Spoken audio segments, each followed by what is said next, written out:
नमस्कार दोस्तों, tricky mind में आपका स्वागत है।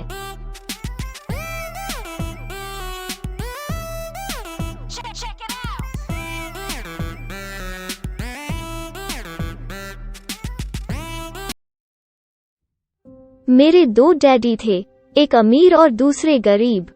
एक बहुत पढ़े लिखे थे और समझदार थे। वे पीएचडी थे और उन्होंने अपने 4 साल के अंडर ग्रेजुएट कार्य को 2 साल से भी कम समय में कर लिया था। इसके बाद वे आगे पढ़ने के लिए स्टैनफोर्ड यूनिवर्सिटी ऑफ शिकागो तथा नॉर्थवेस्टर्न यूनिवर्सिटी गए और यह सब उन्होंने पूरी तरह से स्कॉलरशिप के सहारे ही किया। मेरे दूसरे डैडी 8वीं से आगे नहीं पढ़े थे। दोनों ही अपने करियर में सफल थे। दोनों ने जिंदगी भर कड़ी मेहनत की थी। दोनों ने ही काफी पैसा कमाया था, परंतु उनमें से एक पूरी जिंदगी पैसे के लिए परेशान होता रहा। दूसरा हवाई के सबसे अमीर व्यक्तियों में से एक बन गया। एक के मरने पर उसके परिवार, चर्च और जरूरतमंदों को करोड़ों डॉलर की दौलत मिली। दूसरा अपने पीछे कर्ज छोड़कर मरा। मेरे दोनों डैडी इरादे के पक्के, चमत्कारी और प्रभावशाली थे। दोनों ने मुझे सलाह दी, परंतु उनकी सलाह एक सी नहीं थी। दोनों ही शिक्षा पर बहुत जोर देते थे, परंतु उनके द्वारा सुझाए गए पढ़ाई के विषय अलग अलग थे। अगर मेरे पास केवल एक ही डैडी होते, तो मैं या तो उनकी सलाह मान लेता या फिर उसे ठुकरा देता। चूंकि सलाह देने वाले दो थे, इसलिए मेरे पास दो विरोधाभासी विचार होते थे, एक अमीर आदमी का और दूसरा गरीब आदमी का। किसी भी एक विचार को सीधे सीधे मान लेने या न मानने के बजाय मैं उनकी सलाहों पर काफी सोचा करता था, उनकी तुलना करता था और फिर खुद के लिए फैसला किया करता था। समस्या यह थी कि अमीर डैडी अभी अमीर नहीं थे और गरीब डैडी अभी गरीब नहीं थे। दोनों ही अपने करियर शुरू कर रहे थे और दोनों ही दौलत तथा परिवार के लिए मेहनत कर रहे थे, परंतु पैसे के बारे में दोनों के विचार और नजरिए एकदम अलग थे। उदाहरण के तौर पर एक डैडी कहते थे, पैसे का मोह ही सभी बुराइयों की जड़ है, जबकि दूसरे डैडी कहा करते थे, पैसे की कमी ही सभी बुराइयों की जड़ है। जब मैं छोटा था तो मुझे दोनों डैडियों की अलग अलग सलाहों से दिक्कत होती थी। एक अच्छा बच्चा होने के नाते मैं दोनों की बातें सुनना चाहता था। परेशानी यह थी कि दोनों एक सी बातें नहीं कहते थे। उनके विचारों में जमीन आसमान का फर्क था, खासकर पैसे के मामले में। मैं काफी लंबे समय तक यह सोचा करता कि उनमें से किसने क्या कहा, क्यों कहा और उसका परिणाम क्या होगा। मेरा बहुत सा समय सोच विचार में ही गुजर जाता था। मैं खुद से बार बार इस तरह के सवाल पूछा करता, उन्होंने ऐसा क्यों कहा, और फिर दूसरे डैडी की कही हुई बातों के बारे में भी इसी तरह के सवाल पूछता।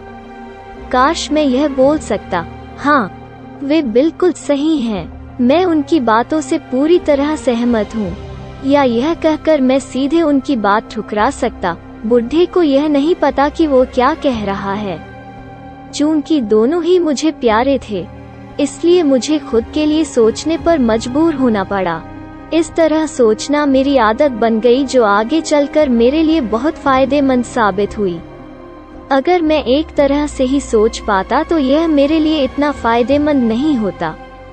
धन दौलत का विषय स्कूल में नहीं, बल्कि घर पर पढ़ाया जाता है।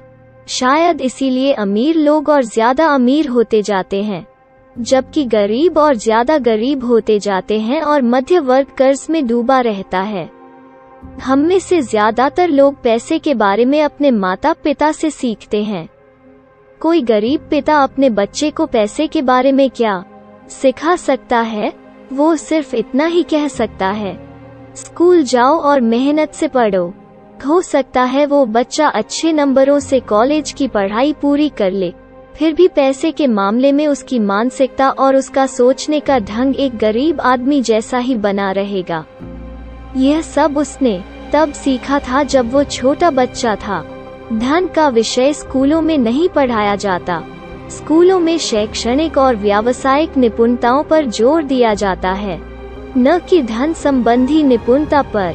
इससे यह साफ हो जाता है कि जिन स्मार्ट बैंकर्स, डॉक्टर्स और अकाउंटेंट्स के स्कूल में अच्छे नंबर आते हैं, वे जिंदगी भर पैसे के लिए संघर्ष क्यों करते हैं।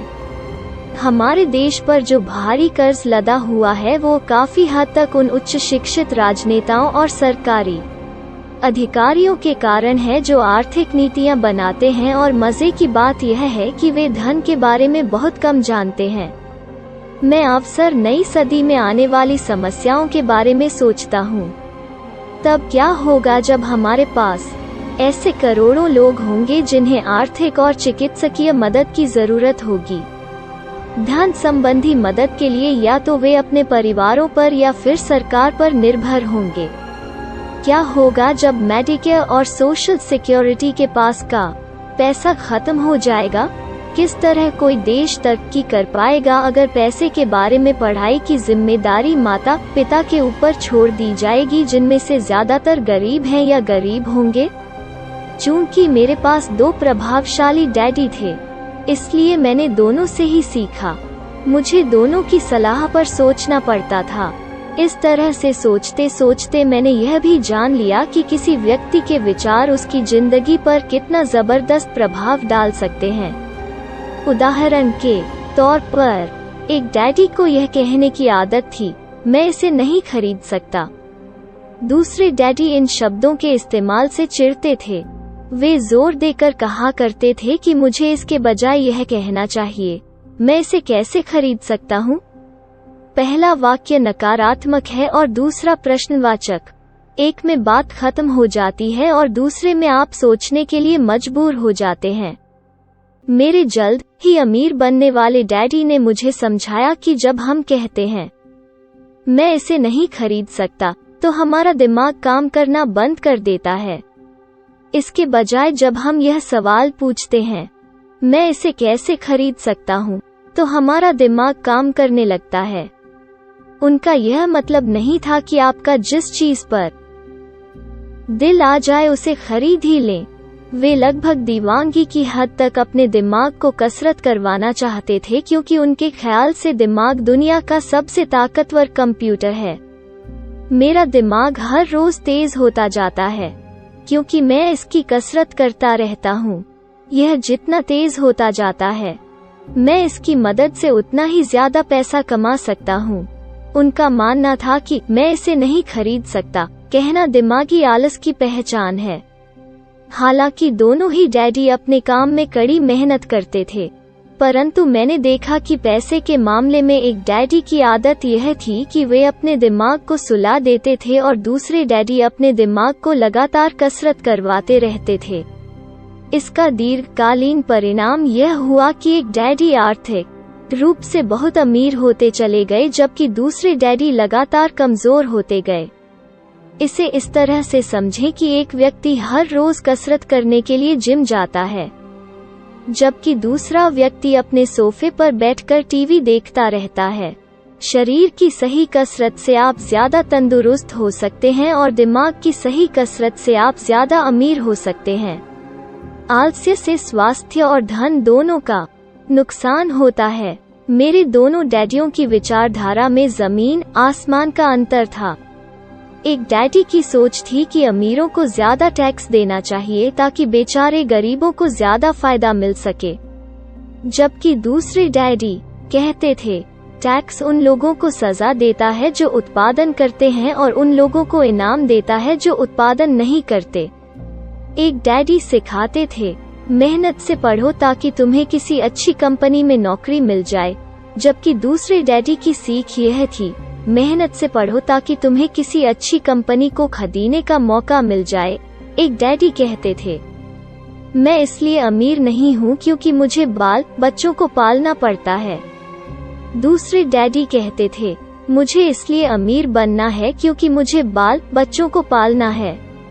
एक डैडी डिनर की टेबल पर पैसे और बिजनेस के बारे में बात करने के लिए हमेशा प्रोत्साहित करते थे। दूसरे डैडी भोजन करते समय पैसे की बातें करने के लिए मना करते थे। एक का कहना था जहां पैसे का सवाल हो सुरक्षित कदम उठाओ, खतरा मत उठाओ। दूसरे का कहना था, खतरों का सामना करना सीखो। एक का मानना था, हमारा घर ही हमारा सबसे बड़ा निवेश और हमारी सबसे बड़ी संपत्ति है। दूसरे का मानना था, मेरा घर मेरा दायित्व है, और अगर आपका घर आपकी नज़र में आपका सबसे बड़ा निवेश है तो आप गलत हैं। दोनों ही डैडी अपने बल समय पर चुकाते थे, परंतु उनमें से एक सबसे पहले अपने बिल चुकाता था, जबकि दूसरा सबसे आखिर में। एक डैडी का यह मानना था कि कंपनी या सरकार को आपका ध्यान रखना चाहिए और आपकी जरूरतों को पूरा करना चाहिए। वे हमेशा तनख्वाह में बढ़ोतरी, रिटायरमेंट योजनाओं, मेडिकल लाभ, बीमारी की छुट्टी, छुट्टियों के दिन और बाकी सुविधाओं के बारे में चिंतित रहते थे। वे अपने 2 चाचाओं से बहुत प्रभावित थे जो सेना में चले गए थे, और 20 साल के सक्रिय जीवन के बाद उन्होंने अपने रिटायरमेंट और जीवन भर के आराम का इंतजाम कर लिया था। वे मेडिकल लाभ के विचार को पसंद करते थे और सेना द्वारा अपने रिटायर्ड कर्मचारियों को दी जा रही सुविधाओं की भी तारीफ करते थे। उन्हें विश्वविद्यालय का टेन्योर सिस्टम भी काफी पसंद था। कई बार नौकरी से आजीवन मिल रही सुरक्षा और नौकरी के लाभ नौकरी से ज्यादा महत्वपूर्ण हो जाते हैं। वे अक्सर यह कहते थे, मैंने सरकार के लिए बहुत मेहनत से काम किया है और इसलिए बदले में मुझे ये लाभ मिलने चाहिए। दूसरे डैडी पूरी तरह से आर्थिक स्वावलंबन में विश्वास करते थे। वे सुविधाभोगी मानसिकता के विरोधी थे। वे यह मानते थे कि इस तरह की मानसिकता लोगों को कमजोर और आर्थिक रूप से जरूरतमंद बनाती है। उनका दृढ़ विश्वास था कि आदमी को आर्थिक रूप से सक्षम होना चाहिए। एक डैडी कुछ डॉलर बचाने के लिए परेशान रहे। दूसरे डैडी एक के बाद एक निवेश करते रहे। एक डैडी ने मुझे बताया कि अच्छी नौकरी तलाशने के लिए अच्छा सा बायोडेटा कैसे लिखा जाए। दूसरे ने मुझे यह सिखाया कि कैसे मजबूत व्यावसायिक और वित्तीय योजनाएं लिखी जाएं जिससे मैं नौकरियां दे सकूं। 2 प्रभावशाली डैडियों के साथ रहने के कारण मुझे यह विश्लेषण करने का मौका मिला कि उनके विचारों का उनके जीवन पर कितना प्रभाव हो रहा है। मैंने पाया कि दरअसल लोग अपने विचारों से ही अपने जीवन को दिशा देते हैं। उदाहरण के तौर पर, मेरे गरीब डैडी हमेशा कहा करते थे, मैं कभी अमीर नहीं बन पाऊंगा, और उनकी यह भविष्यवाणी सही साबित हुई। दूसरी तरफ मेरे अमीर डैडी हमेशा खुद को अमीर समझते थे। वे इस तरह की बातें करते थे, मैं अमीर हूँ और अमीर लोग ऐसा नहीं करते। एक बड़े आर्थिक झटके के बाद जब वे दिवालियेपन की कगार पर थे, तब भी वे खुद को अमीर आदमी ही कहते रहे। वे अपने समर्थन में यह कहते थे, गरीब होने और पैसा न होने में फर्क होता है। पैसा पास में न होना अस्थायी होता है, जबकि गरीबी स्थायी है।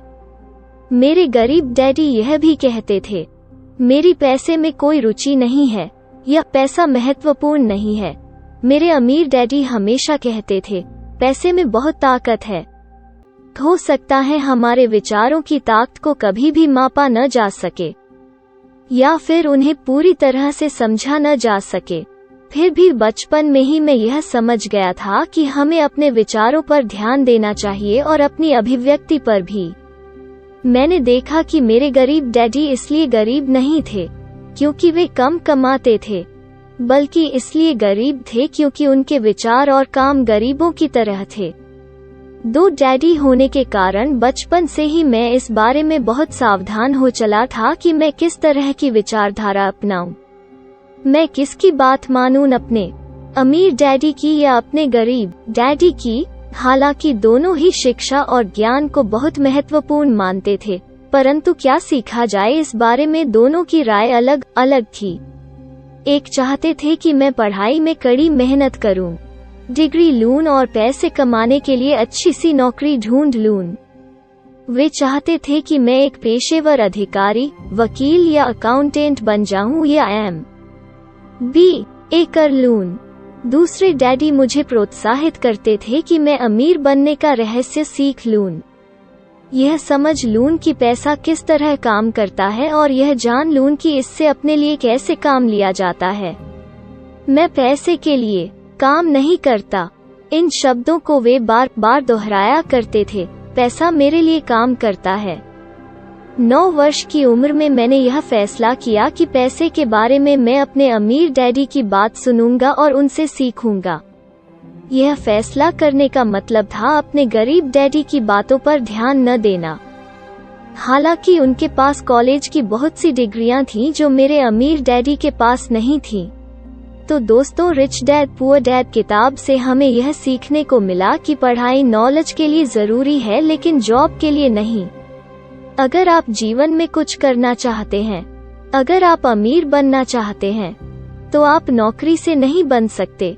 आप व्यापार करते हैं या अपना खुद का काम करते हैं तो आप अपना जीवन खुशी से जिएंगे।